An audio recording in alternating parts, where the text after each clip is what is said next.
Pinball Randy here. We're back with the 1961 Gottlieb Egghead, and it's having some boot up issues.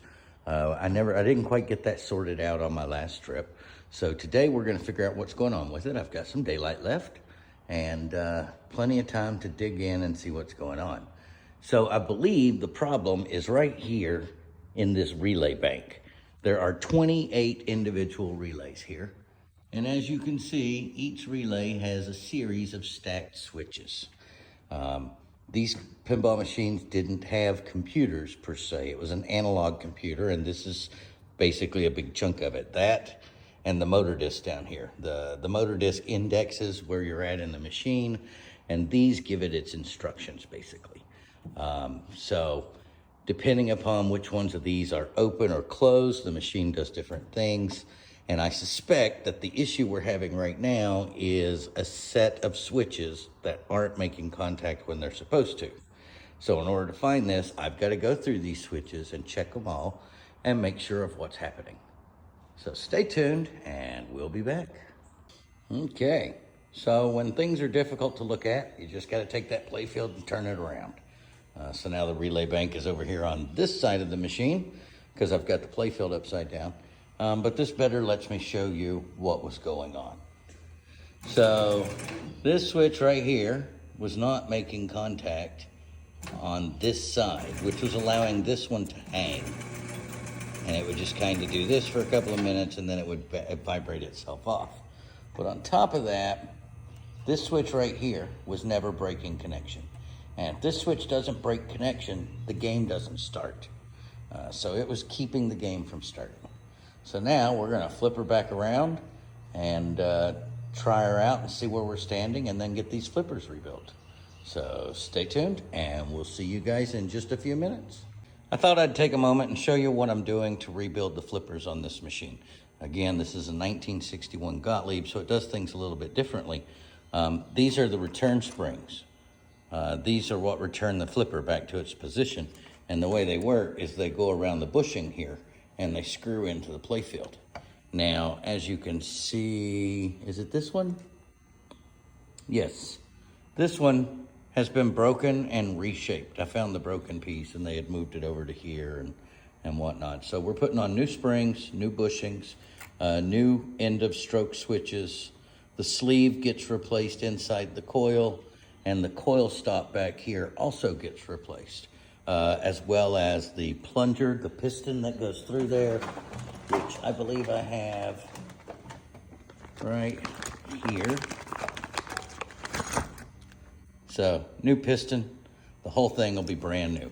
The result is this will play like a brand new 1961 machine. It'll have full power to the flippers. There'll be no excess friction. Everything will be lined up the way it's supposed to. As you can see, these parts are old, grungy.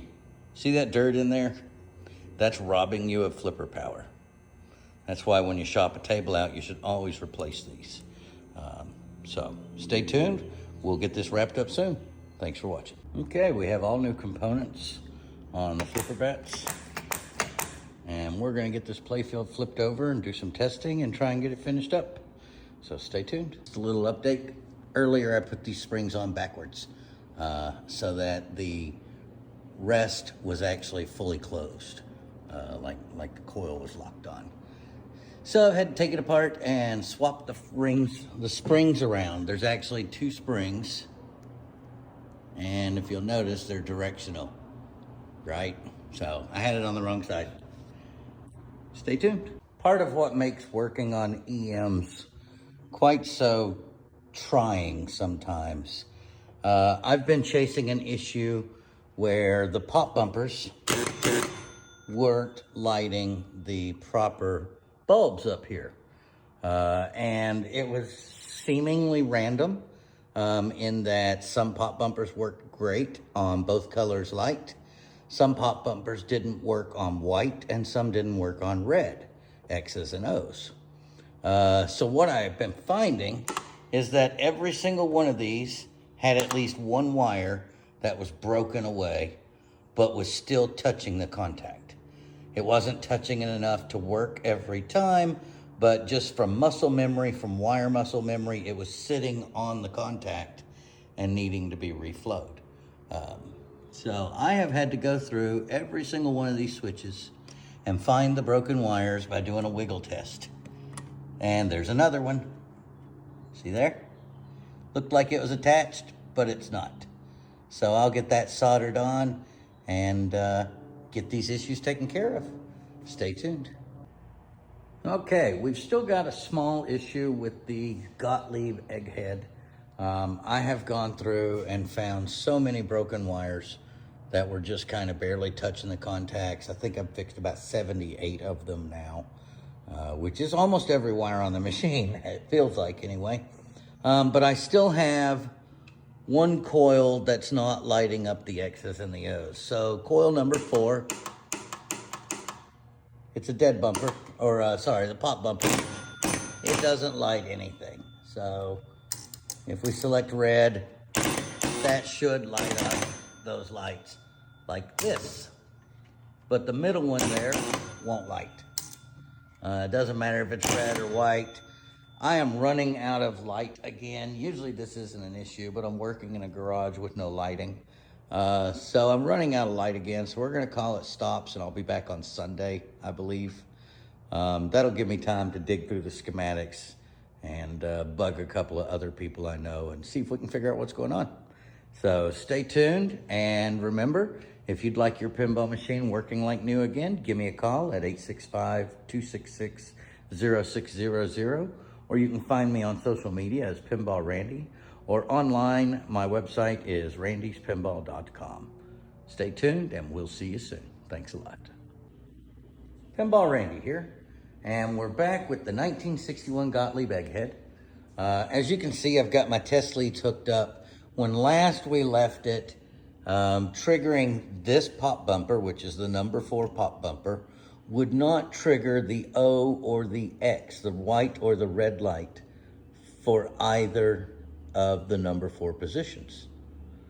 So I got out my test leads with the advice of some others, because honestly I was a little bit stumped on this one, and I checked for continuity all the way from here, which is the 4X relay and the 4O relay. These are the ones that light those lights, okay? So if I trigger this relay, the light comes on, see? All right, so we're gonna reset this. So I was checking for continuity from here all the way to here. This is the number 4 pop bumper relay. It has a series of switches on it, and it's actually 2 stacks of switches. And I'm not sure if you can see that, but it's 2 stacks of switches, a total of 5 switches. 1, 2, 3, yeah, total of 5 switches in this little compact design. So this is the O switch for the light, and then back here is, on the back bottom stack, is the switch that goes to the X relay. And I have continuity across both of those, so I decided to pull this all apart and do a little bit more digging. Now, I'm not gonna take it back apart for the sake of this video, but this switch right here was not engaging properly. And this is the make or break switch for whether those lights come on. So long story short, that seems to have been my culprit. So now we are in white mode. So if I trigger, fix that in a minute.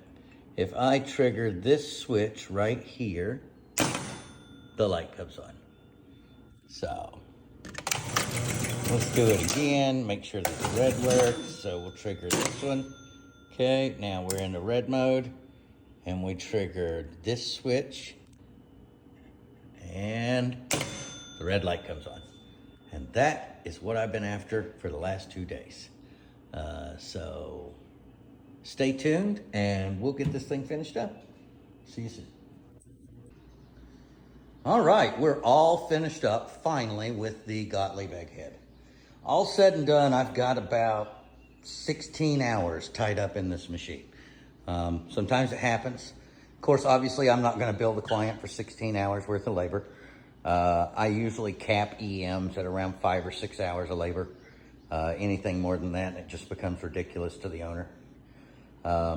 So it is what it is. But she is working the way she's supposed to and absolutely beautiful.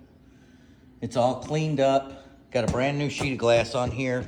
It had plate glass instead of tempered glass, and I don't like to leave them with plate glass on them. This one really gave me some issues. There was a whole lot of broken wires, a lot of relays that only worked partially. But we've got it all finished and looking and playing great. So if you'd like your machine taken care of and working and playing like brand new, give me a call at 865-266-0600. Or you can find me on social media as Pinball Randy. Or you can find my website at randyspinball.com. And as always, thank you for watching and stay tuned.